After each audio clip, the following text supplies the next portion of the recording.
Dear student, today we should consider synthesis. Basically, in synthesis, as you know, we have already discussed by using participle, by using gerund with preposition, by using infinitive. Today I would like to discuss by using noun or phrase in apposition.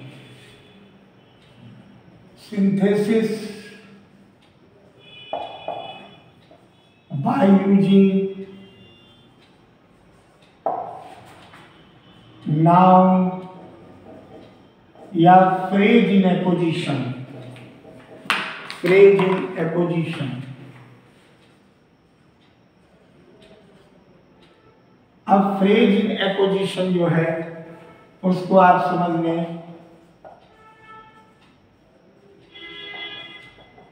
Phrase in apposition क्या होता है उसको आप लोग देख लें कि phrase in apposition में नाउन तो जानते हैं। फ्रेज इन एपोजिशन का मतलब होता है कि कोई भी व्यक्ति हो, यानी वस्तु हो या स्थान हो, व्यक्ति वस्तु स्थान के बाद यानी वर्ब नहीं आएगा, के बाद सीधे कॉमा लगाकर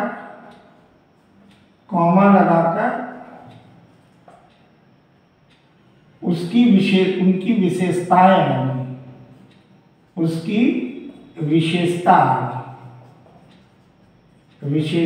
प्रयुक्त होगी, जो उसकी विशेषता है प्रयुक्त होगी। ये ध्यान में रखें। तुरंत व्यक्ति वस्तु स्थान के बाद सीधे कॉमा लगाइए, उसकी विशेषता प्रयुक्त। ये फिर अब उदाहरण के द्वारा आप लोग इसको समझेंगे। जैसे हमने कहा सचिन इज या सचिन वाज आवर कैप्टन। अब इस वाक्य में एक वाक्य आया सचिन वाज आवर कैप्टन, और फिर हमने दे दिया ही स्कोर्ड सेंचुरी। अब इस वाक्य में देखिए ये दो वाक्य हैं, इनको कंबाइन करना है। तो सचिन ये व्यक्ति हो गया, कॉमा लगाया, और आवर कैप्टन और फिर कॉमा लगा के स्कोर्ड सेंचुरी। ये जो तरीका है जोड़ने का, कंबाइन करने का, इसमें देख रहे हैं आप क्रिया एक वर्ब केवल इधर आया, ये वर्ब वाज का प्रयोग नहीं हुआ। तो जहां पर यानी बात क्या हुई कि कोई भी नाउन या प्रोनाउन जो आता है और उसकी विशेषता को पास रखो, इसी क्रिया को case in phrase in apposition या केस इन एपोजिशन कहते हैं। नाउन प्रोनाउन और उसकी विशेषता को पास रखना, विशेषता को पास रखना, इसका भाव यह होता है। नाउन प्रोनाउन जो भी आएगा शुरू में हेडवर्ड प्रमुख शब्द, उसकी विशेषता को पास, न कि क्रिया एक लास्ट में वाक्य की पूर्ति के लिए जो होगी फाइनाइट वर्ब, उसका प्रयोग किया जाएगा। एक उदाहरण और देखें आप लोग। जैसे हमने कहा Columbus was an Italian, note करिए Columbus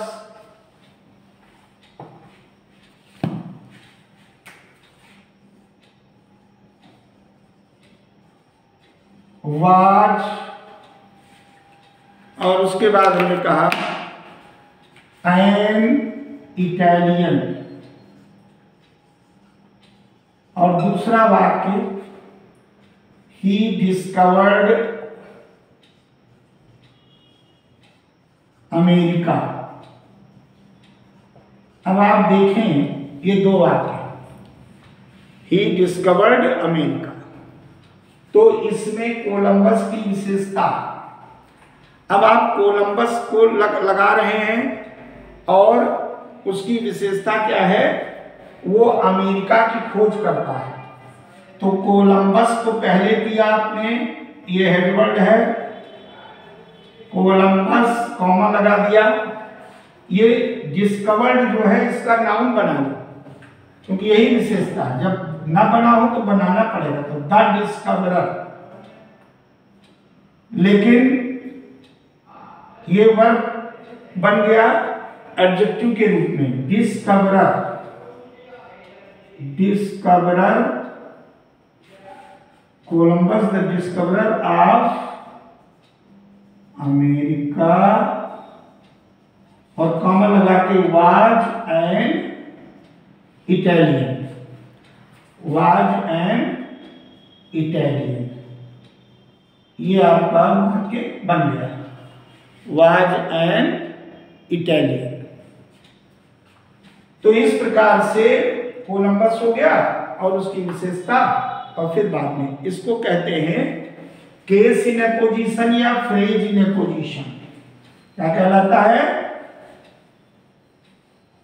case in A position या फ्रेज इन ए पोजीशन, कोई भी वाक्य हो। उसके बाद अब अगला मैं बताने जा रहा हूं, बाय यूजिंग, नोट करें, एन एडवर्ब और एन एडवर्बियल फ्रेज। उसके बाद आप लोग हेडिंग डाल लें, सिंथेसिस ऑफ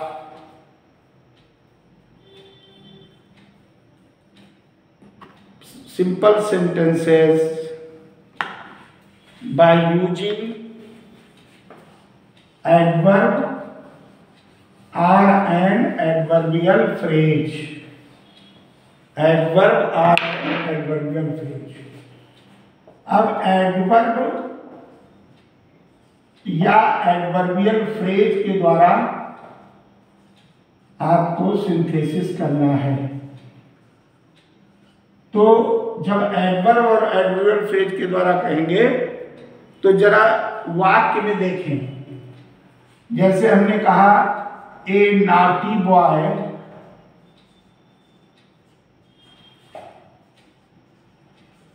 वाक्य लिखते जाएं, a naughty boy kicked the old man, पहला वाक्य, किक्ड द ओल्ड मैन, एक वाक्य हो गया। और दूसरा लिख ले, it was his intention, second sentence है इट वाज हिज इंटेंशन। अब देखिए एडवर्ब आपको बनाना पड़ेगा इंटेंशन का, तो क्या बनेगा, इंटेंशनली, क्या बनेगा, इंटेंशनली। तो a naughty boy, a naughty boy kicked the old man, और यहां कर दिया आपने इंटेंशनली, इंटेंशनली, और ये वाक्य आपका बन गया, a naughty boy kicked the old man intentionally.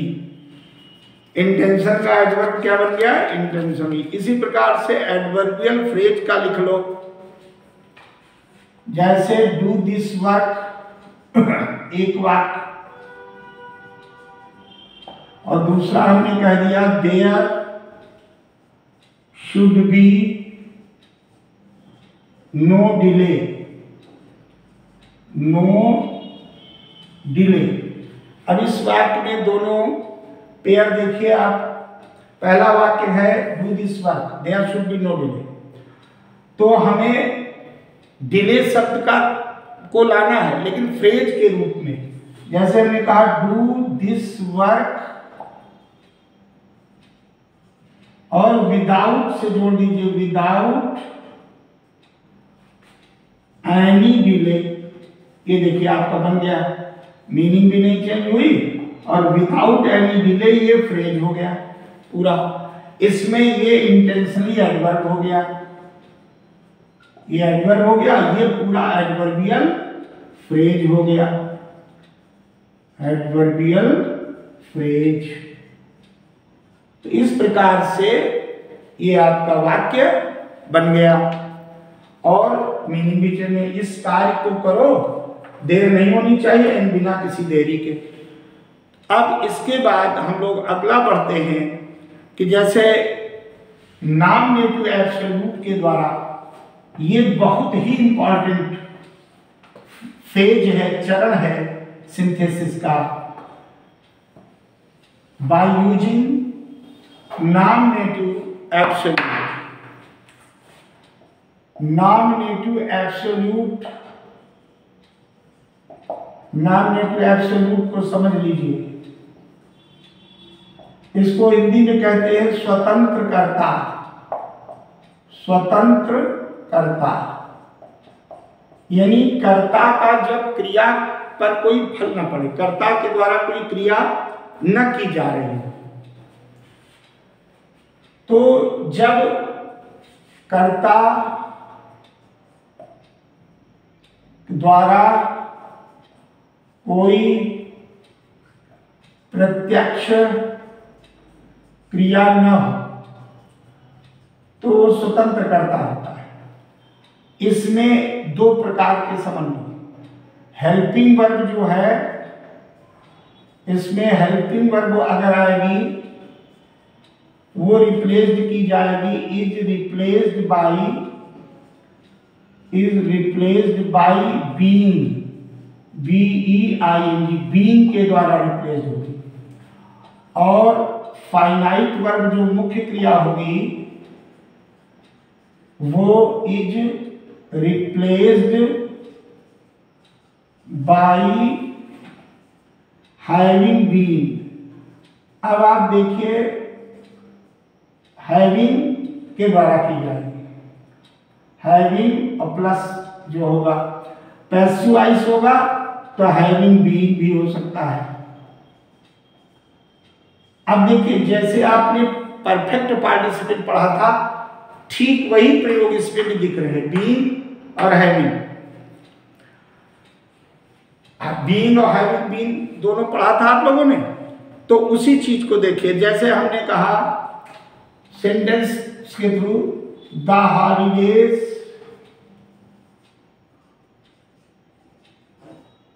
Are at an end. एक सेंटेंस पहला ये नोट करिए। अब इसका पेयर बनाइए, boys are returning to school. दूसरा है boys are returning to school.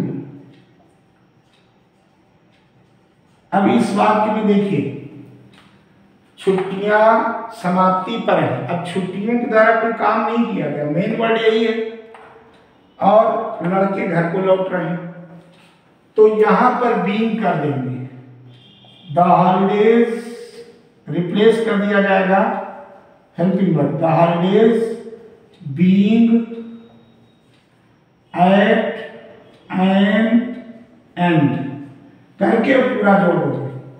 फिर आपको कुछ नहीं करना है, एट एन एंड और करके द बॉयज आर, द इसलिए कि स्थान चेंज हो रहा है, the boys are returning home पूरा वैसे कर दिया गया। The holidays being at an end, the boys are returning to school. ये वाक्य बॉयज इधर आता है तो ग्रामर में नियम है, जो स्थान बदलता है तो उसके पहले द आ जाता है, तो इसलिए द आ गया, और कोई बात नहीं, इसमें कुछ नहीं किया गया। अब जैसे एक हैविंग वाला देख लें, हैविंग का प्रयोग करके कैसे होता है, तो बीइंग हो गया क्योंकि हेल्पिंग वर्ब को किया। जैसे हमने कहा the sun rose, the sun रोज, एक बार, इसमें हेल्पिंग वर्ब नहीं है।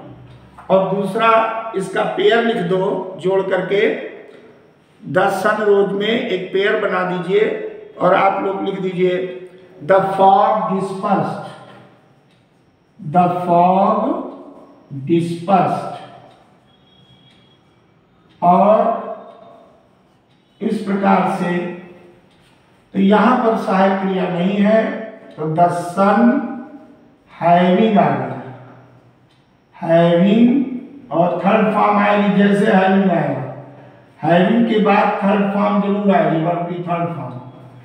तो the sun having risen, comma लगा दीजिए और उसी के बाद ये पूरा वाक्य वैसे उतार दीजिए, द फॉग डिस्पर्स्ड। अब ये आपका वाक्य एक बन गया सिंपल, जो दो थे और मीनिंग भी चेंज नहीं हुई। The sun rose, the fog dispersed, the sun having risen, क्योंकि यहां सहायक क्रिया नहीं है, और जब सहायक क्रिया नहीं होगी तो सीधे सीधे हैविंग लग गया और आपका काम बन गया। अच्छा, अगर हम ये ध्यान देना कि जहां जहां पर सहायक क्रिया जय मार वाजर होगी वहां भी, जहां सहायक क्रिया नहीं होगा वहां हैविंग। ये बहुत महत्वपूर्ण पड़ाव है, ये आपके दिमाग में रहना चाहिए। और लास्ट सिंथेसिस का आप देखें, आज सिंथेसिस का चैप्टर खत्म हो रहा है, जो कि बहुत सरल है, लेकिन उसको देखें। बाय यूजिंग एडजेक्टिव और आर कंजंक्शन, बाय यूजिंग जो सिंथेसिस है सिंपल सेंटेंस की, एक तो एडजेक्टिव के द्वारा और दूसरा कंजंक्शन। पहली बार आप कंजंक्शन का प्रयोग सिंपल में भी देख रहे हैं, लेकिन कंजंक्शन के प्रयोग में, एडजेक्टिव तो सरल है, कंजंक्शन का प्रयोग जब होगा, एडजेक्टिव तो सामान्य, जैसे हमने कहा, एक वाक्य लिखिए, आई सा ए मैन, इसमें कोई दिक्कत नहीं है, सीधे सीधे।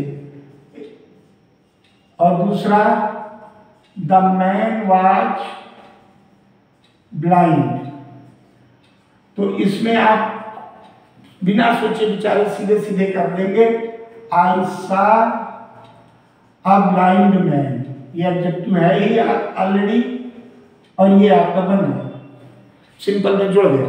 लेकिन कंजंक्शन सिंपल में एक ही स्थिति में जुड़ता है। Pay attention to what I से, इसमें कंजंक्शन तब जुड़ेगा, कंजंक्शन का प्रयोग, कंजंक्शन का प्रयोग, और वो भी केवल एंड का ही होता है। इसमें कंजंक्शन का प्रयोग एंड जो है केवल तभी होगा जब वाक्य में, जब दोनों वाक्यों में क्रिया समान हो, दोनों वाक्यों में क्रिया एक ही हो, वर्ब सेम हो। जब सेम वर्ब होगी तब ये परिस्थिति बनेगी, ऐसे नहीं। जैसे मान लीजिए हमने कहा मोहन टिक, लिख लीजिए, मोहन टुक टी, और फिर हमने कहा ही टुक, फिर टुक आ गया, टोस्ट। अब देखिए जोड़ोगे सिंपल में, तो मोहन टुक टी एंड टोस्ट। अब दोनों ऑब्जेक्ट थे, टी और टोस्ट, और एंड से जुड़ गए। बाकी एंड तो कंपाउंड सेंटेंस में ही अलाउ है कंजंक्शन के रूप में, लेकिन सिंपल सेंटेंसेस में कंजंक्शन का प्रयोग, जो सिंपल सेंटेंस होते हैं, उसमें यही परिस्थिति जब होगी कि केवल एक मात्र क्रिया दोनों वाक्य में एक होगी, टुक टुक, तो मोहन टुक्की एंड टोस्ट। इस प्रकार से ये बहुत ही महत्वपूर्ण विषय था, और सिंथेसिस के प्रकरण में ये अंतिम पड़ाव था। इसका अभ्यास करें और मेरे वीडियो को ज़्यादा से ज़्यादा लाइक करें और इसको सब्सक्राइब करें और शेयर करें। Thank you very much.